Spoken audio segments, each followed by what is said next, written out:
Good afternoon. I'm Nadine Hill, Business Mum on Twitter, and this is my regular Business Mum interview series where I talk to small business owners who are running businesses from homes about the juggle that they do every day. Today, I'm actually talking to Helen Nugent, who's the editor of a webzine called Northern Soul. Hi, Helen. Hi Nadine. It's great to see you. So for the people viewing, tell us, what is Northern Soul? What is the business and what do you do?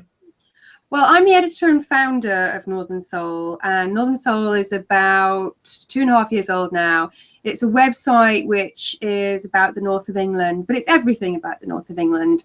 We write about culture, small businesses, art, politics, you name it. I mean, culture is a really big part of what we do, and one of the things we're covering at the moment is the Manchester Literature Festival. So we're talking to various authors who are appearing there, and then we're going to go and review some events. So that's sort of a typical thing that we would do. And we have readership all over the world. Actually, we have quite a big readership in the States, which I think is to do with the diversity of the things we write about.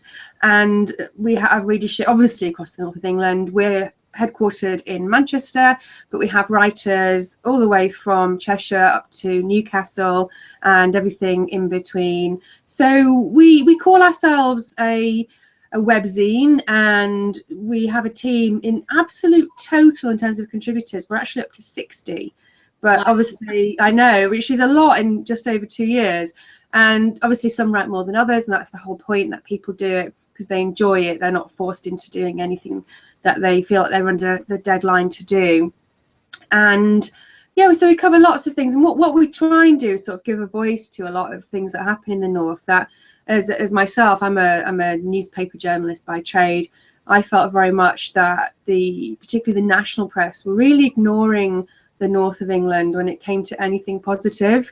They'll write lots of stories, and in fact I've written them about crime up here and about horrible things that are happening. But when it comes to celebrating what we're doing in the arts, what small businesses are doing, what people are just doing literally, as you say, in their own front rooms, very, very little of that. And the London-centric nature of it just really started to irritate me. And I moved back here 5 years ago. I'm from Manchester, and I was just really appalled at actually the wealth of creativity that happens in the north and how little it was represented across the national press. Wow. So it's like, so you created this business to give a voice really to northern businesses and northern arts ventures and things that were going on, and really to celebrate the north of England. I mean, not everything's hunky-dory. We will be critical about things, but we're not in the business of being nasty. I mean, if we go and we'll sometimes do restaurant reviews, obviously we'll review things like theatre and exhibitions. And if we think something's absolutely appalling, we won't just write a hatchet piece. We'll probably just won't say anything. But at the same time, if we want to be constructively critical, we'll do that as well. But a lot of what we do, and particularly over the last sort of 6 to 8 months, we've moved a lot more into doing big interviews, big preview pieces. We have a lot of first-person pieces of people who have set up, say, their own fringe theatre company or set up their own small business, who write about why they're doing that and why they're doing it in the north. So one day we might, and we have had this, we'll literally have someone writing about, I'm going to set up a street food vending company, which might just be 2 or 3 people selling jacket potatoes. But the next day, and that's something we did this week, I'll interview Melvyn Bragg, or we'll interview Nicholas Heitner, who was head of the National Theatre, or we'll interview Jane Smiley, who's won a Pulitzer Prize. And they're not people who live in the north, but they have some connection to it, either coming here to speak, or they are publishing something that we can buy here. So it's a real mixture. And what we hope is that there's something for everybody on the site, in many ways, in the same way that, say, a Saturday newspaper might be. Excellent. Well, I like the whole idea that whereas a Saturday newspaper, which you just referred to, would sort of contain nationwide news, although not masses of positive stuff about the north or whatever. But the fact is, you are very niche in your approach in a way, because it's Northern Soul and you are concentrating on the north. However, you do have a very wide readership. So this must be a dream for advertisers who want to get in front of people who are doing something that's outside of London, and what a great place to do it on your webzine. Well, that's the stage we're just entering now, actually, the monetization of the site. It had always been my plan to run the site for 1 or 2 years as an experiment. Does it work? Is Google Analytics showing us that we have a broad readership? Are we increasing, for example, the number of our Twitter followers on a daily basis? Are we engaging on Facebook? We've just set up Instagram and Pinterest. So, and because I do it all in my spare time, and so do the writers, it means that monetizing it, which is the one that's the most arduous bit and the one I know least about, is really had to wait until we've got the site on a strong footing, which we have now done. So we are starting to take adverts. Often they're to do with things that we might be writing about anyway. We want it to be a relationship. We don't just put an advert about double glazing on the site. People were hoping that advertisers and potentially long-term sponsor partnerships will be organisations that have an investment in the arts in the North, in small businesses, in whatever else we're writing about. So almost the adverts complement what we're doing. And what a lot of people say to us about Northern Soul is that it's very easy to navigate and it looks clean and simple. We'll never go down the road of pop-up adverts. I'm completely against that. And I think, given that we write a lot about the arts, one of the routes that hopefully we will go down over the next 6 to 12 months, we'll be putting in funding applications with organisations that want to support the kind of work we're doing. Excellent. Well, it does sound like things are really taking off, and obviously you've got yourself on a solid footing in order to grow for the future. So I can see at the moment you are in an area which I can see a staircase behind you and there's piles of paper. You look very much like my office looks.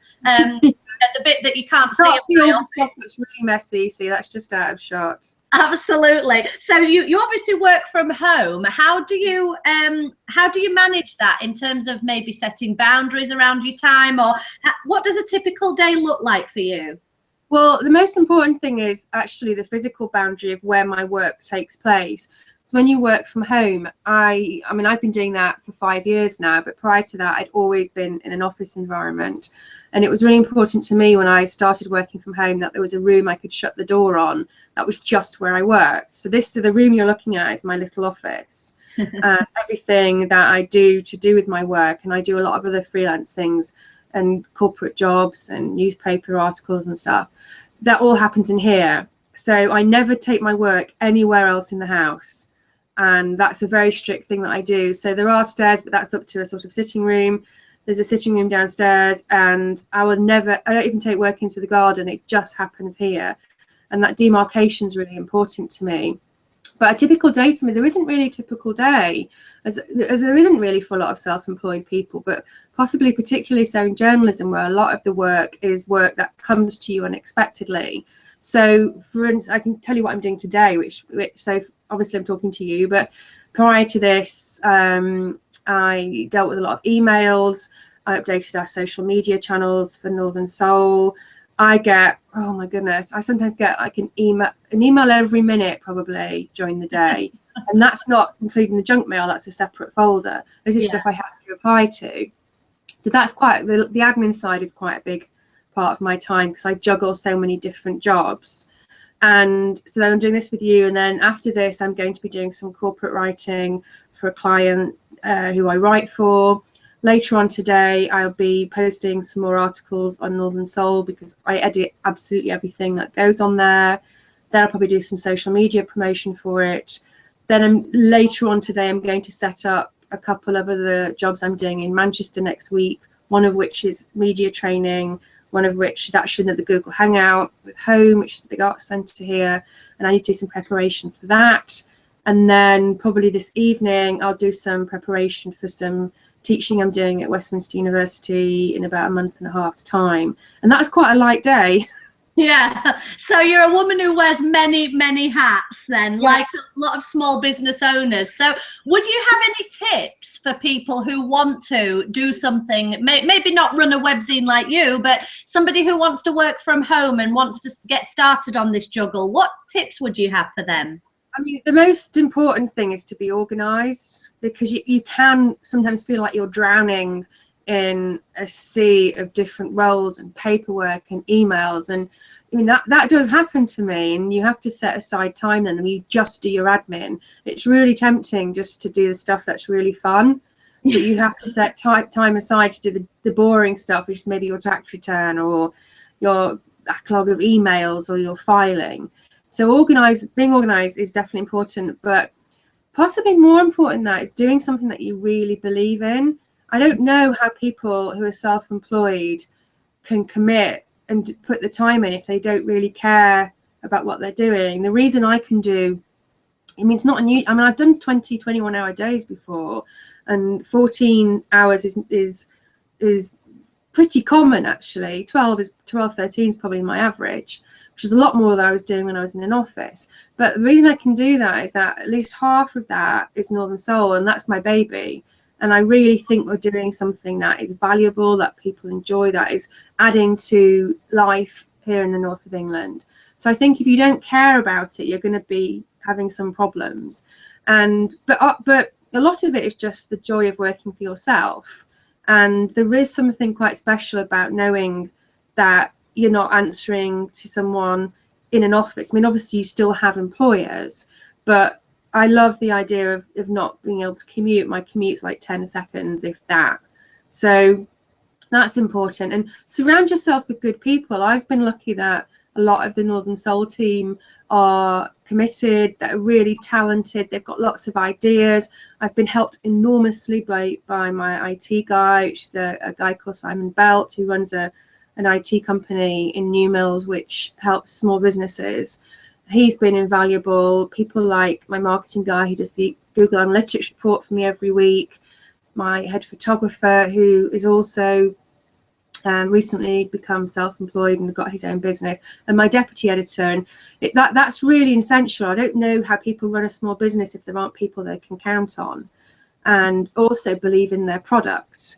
So I've been lucky in that respect. So all those things are important. And also you've got to have some kind of self-reliance, because it's easy just to say I'll stay in bed, because no one's actually saying why aren't you at your desk? And I've actually found that much easier than I thought it was going to be. And I think a lot of it's to do with accepting that you will have to work evenings and weekends, but that also means that on a Wednesday lunchtime I can go and see my niece.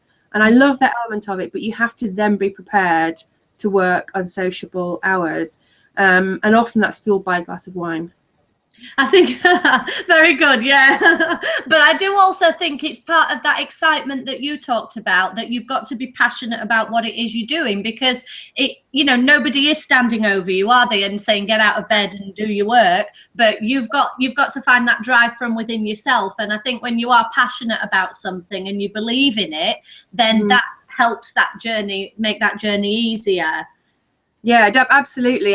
I mean, obviously there are jobs I take on that I'm doing because I need to pay the mortgage, but I can do that for 5 hours, and then I've got 2 or 3 hours where I do Northern Soul. And some people might see that as like, oh my goodness, then you've got to go and edit all this copy, and you've got to organize interviews. And I'm always thinking about how do we better promote the site, what more, is there social media stuff we're not engaging with that we should be doing, is there new sections we should be doing. So to that end, we're launching a Northern Soul Poetry Prize, which will be, anyone can enter, but will have to be a Northern theme to it. And so I've spent some time with our poetry correspondent about how we're going to do that, where we're going to hold it, when do I press release it. I'm very keen on, I constantly build up my LinkedIn contacts. So when it comes to sending out press releases, I've got a huge database because I'm doing all that on my own. So, but it's because it's mine and because I think it's valuable and it's enjoyable and is my labor of love. And the ultimate dream is to just be doing that and to be paid for it. But it's incredibly hard. I think I've not got children, but I think it must be like some kind of thing that kicks into the body, that if you knew how horrific the actual birth of your business was going to be, you just wouldn't do it. Yeah. But your mind kicks in and says, oh, it'll be fine. So looking back, I had no idea how hard it would be. And it has been, yeah, it's like, nurturing your baby, watching it grow and having to constantly, it's like a beast that always needs to be fed as well, the site. But there is a sense of joy, and there's no way that I could work till 3 in the morning if I didn't believe in what I was doing.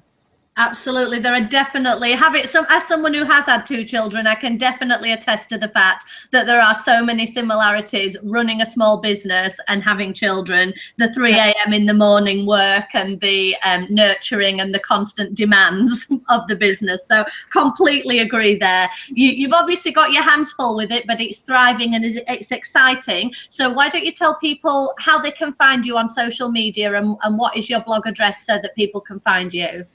Right, well, the website address hopefully should be on the bottom of the screen there, but it's www.northernsoul.me.uk. You can find us on Twitter. The Twitter handle is northern with a capital N _ soul with a capital S _.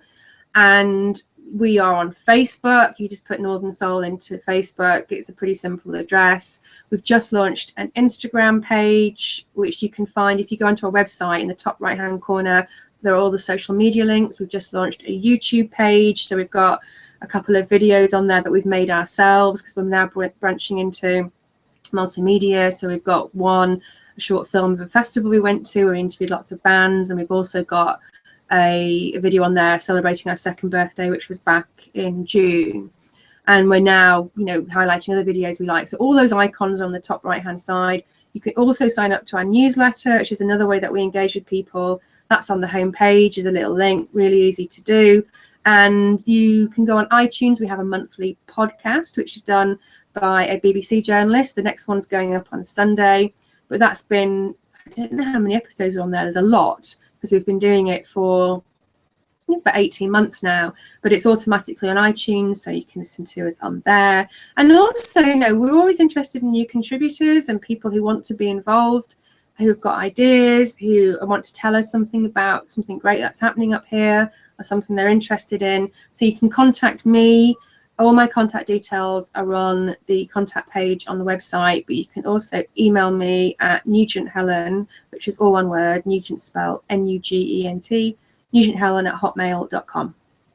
Excellent. Well, I'm glad you've given us a comprehensive list of how we can find you. It's like you're everywhere, iTunes and YouTube and Instagram, and I think it's a slow process, and I had to learn how to be a digital journalist, having been a for a long time, and that again was another difficult birth.